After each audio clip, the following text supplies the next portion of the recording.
ሰላም ለእናንተ ይሁን። እንዴት ናችሁ? ሁሉ ሰላም።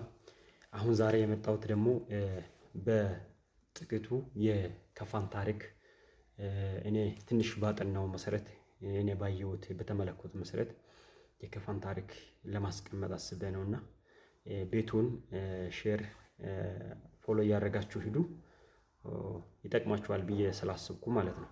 አንዳንድ የማያውቁ ሰዎች ዝም ብለው ስላሉ የከፋን ታሪክ የራሱ ምንነቱን የራሱ ማንነቱን ሳያውቅ ዝም ብሎ አፉን የሚከፍቱ ሰዎች ስላሉ ከዚህም እንዲማሩ ስለፈለኩ ነው አሁን ይሄንን ቪዲዮ የሰራሁት ማለት ነው። የከፋ ታሪክ በመጀመሪያ ጊዜ በ13 ሴንቸሪ ወይም በ13ኛ ክፍለ ዘመን ከፋ ከዛ በፊት በኦሞ ይዛ በኦሞ ወንዝ ዳርቻ ያላት ሀገር እንደሆነችና ከፋ ህዝብ በኦሞ አይ ቲንክ አመጣጡ የከፋ አመጣጥ ከየት ነው ብላችሁ ከጠየቃችሁኝ የከፋ ህዝብ አመጣጡ መጀመሪያ ከግብጽ ነው። ከግብጽ በደቡብ ሱዳን አድርጎ በኦሞ ወንዝ ገብቶ ኢትዮጵያ ጋር በዛን ሰዓት አብሲኒያ ነው የምትባለው ኢትዮጵያ ገና የመርቀ ጸድቅ ቄሱ የካህኑ መርቀ ጸድቅ ልጅ የካህኑ ስም ነው ኢትዮጵስ እና ኢትዮጵያ የተሰየመችው ቅርብ ጊዜ ነው። በዛን ሰዓት አብሲኒያ ነው የምትባለው ኢትዮጵያ። አብሲኒያ ግዛት ውስጥ አልነበረም ከፋ ማለት ነው። ከፋ የራሱ ሆነ ግዛት ነበረው፣ የራሱ ሆነ ሀገር ነበረው እና የነሱ ቋንቋ ኦሞቲክ ይባላል። ኦሞቲክ ማለት በኦሞ ወንዝ ይዞ የተቀመጠ ብሔር ማለት ነው እንጂ ኦሞቲክ ማለት የራሱ ቋንቋ የለውም። የራሱ ቋንቋ አለ። ከፋ ግን የራሱ ሆነ ቋንቋ አላት። ለካፈቾ ብሔረሰብ ካፈኛ ወይም ከፋ ተብሎ የሚጠራው የራሱ ሆነ ቋንቋ አለው ማለት ነው። አይ ቲንክ እንደዚህ ሲል ከፋ በመጀመሪያ በ13ኛ ክፍለ ዘመን በፊት አይ ቲንክ 37 ስርወ መንግስት ያሳለፈች ሀገር ነች። ነገስታት የነበሩት ሀገር ነች። እስከ 13 እስከ 19 ክፍለ ዘመን ድረስ ማለት ነው። እስከዛ ድረስ 37 ስርወ መንግስት ያሳለፈች ሀገር ነችን። ከዛ ምን ብሔር አለ ብላችሁ ከጠየቃችሁ እናሮ የሚባል ብሔር ነበረ። ቦሾ የሚል ብሔር ነበረ። ከፋ ራሱ ሽናሻ የሚል አንፍል የሚለው ብሔር ነበረ። ማንጆ የሚለው ናኦ፣ ገምር፣ ሸከቾ፣ ሽሸቾ ብዙ ብሔር ነበረ ከፋ ውስጥ ማለት ነው። ከዛ ውስጥ አይ ቲንክ ከ20 በላይ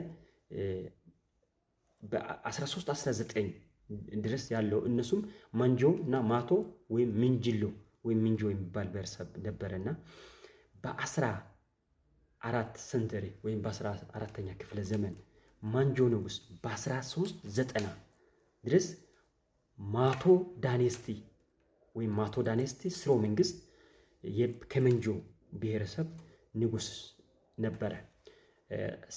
በማንጆ ዳይኔስቲ ወይም በማንጆ ኪንግደም ኦፍ ማንጆ ዳይኔስቲ ወይም የማንጆ ንጉስ 32 ኪንግደም ነበረው ከፋ ውስጥ ማለት ነው። 32 ኪንግደም ስማቸው ግን አይታወቅም እስካሁን ድረስ ማለት ነው።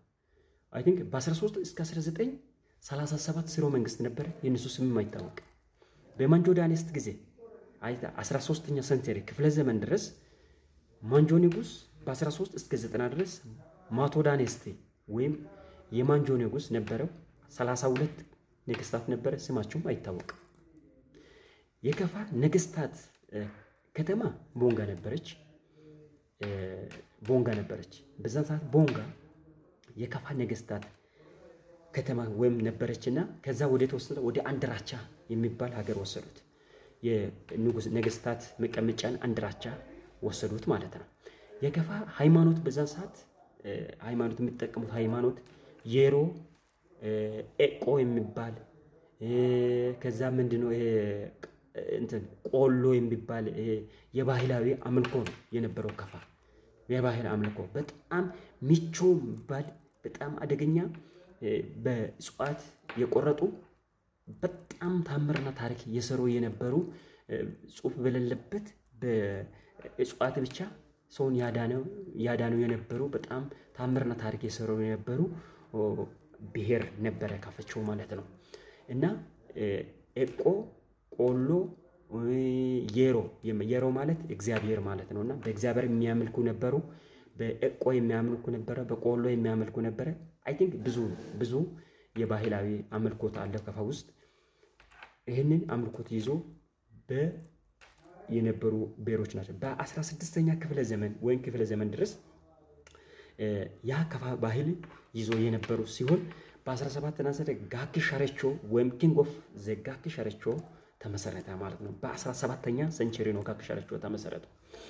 18ኛ ክፍለ ዘመን ማክቾ ይሄ ማጫ ኦሮሞ ከፋን ለመውረር መጥቶ ነበርና የከፋ ግዛት በዛን ሰዓት ጋኪ ሸረቾ በጣም ጉልበተኛ በጣም ፓወርፉል አይ ቲንክ እኔ ማለት ማይችለው ማንኛውም ነገስታት መጥቶ ብዙ ነገስታት ከሱ ከፋይቲንግ አድርጓል።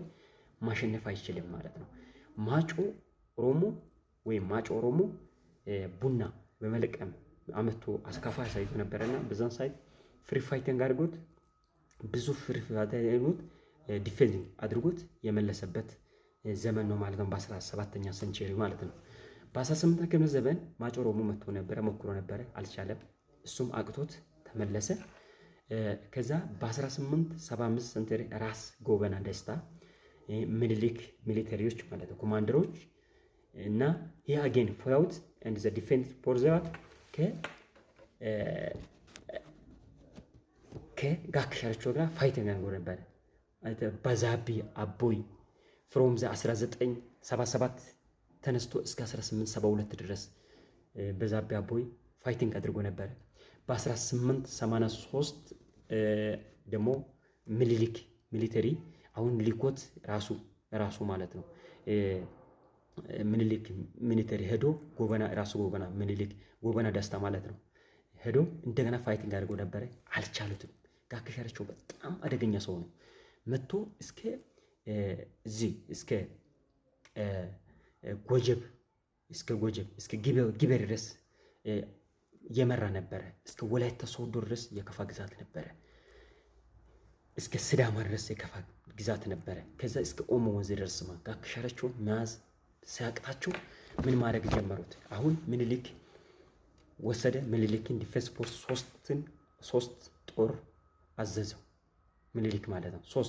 በ1877 እስከ 1872 በ1873 ድረስ ማለት ነው። ምኒልክ ሶስቱን ነገስታት ማለት ሶስቱን ጄኔራሎችን ላካቸው።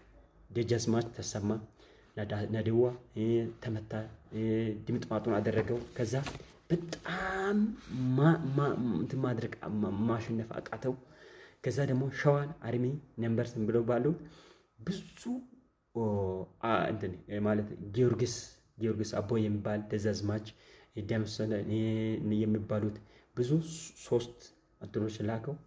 ከፋን ማሸነፍ አልቻለም ነበር። የከፋ ሰራዊት በዛን ሰዓት ስንት ነው ብትባሉ ስንት ነው? መሳሪያ የያዘው 300 ብቻ ነበር። ሌሎች የሚዋጉት በጦር በጋሻና በቀስት ነበር የተዋጉ የነበሩት ማለት ነው። 300 ነበር። የምኒልክ ወታደር ወይም ሸዋ አርሚ ነምበርስ 31,000 መሳሪያ የያዙት አርሚ ነበረ ወደ ከፋ የተላከው ማለት ነው። ከዛ መጨረሻ ላይ ጋኪ ሸረቾ ምን ማድረግ ጀመረ? አይ ቲንክ መሳሪያ የያዙት የነሱ የከፋ ህዝብ ጋኪ ሸረቾ ጎን መቆም ስችል አንዳንድ ሰራዊቱን እየከዳ ስመጣ ጋኪ ሸረቾ ከአኮበር የተቀመጠው ከአድራቻ ሌላ ቦታ ወደ አኮበር ወደ ሌላ ቦታ እየሄደ 9 ወር ድረስ ከነሱ ጋር ተዋጋ፣ ከምኒልክ ጋር ተዋጋ ማለት ነው። 9 ወር ድረስ ነሐሴ 29 ቀን ላይ ግን የምኒልክ ሰራዊት ላይ እጅ ወደቀ። የወደቀበት ምክንያት ምኒልክ ሰራዊት ሳይሆን የከፋ ህዝብ የከፋ ሰው ነው እሱን አሳልፎ የሰጠው የራሱ ሰራዊት ማለት ነው። ለምኒልክ አሳልፎ ሰጠ። ከዛ ወደ አንኮበር ተከደ። አንኮበር ወሰዱት። ከአንኮበር ወደ አዲስ አበባ ወሰዱት። ከአዲስ አበባ መጥቶ ወደ እንትን ወስዶት አስሮት ነበረው። ከዛ አዲስ አበባ ውስጥ አይ ቲንክ በታሪክ ሙሉን ሳነባ ቀርባለሁ። አዲስ አበባ ውስጥ እንደነበረ ታሪኩ ያስረዳል። በሁለተኛ ፔጅ ላይ ይመጣለሁ። በሁለተኛ ፔጅ ላይ ይመጣለሁ። ታሪኩን አልጨረስኩም። በሁለተኛ ፔጅ ላይ እንገናኛለን። ፎሎ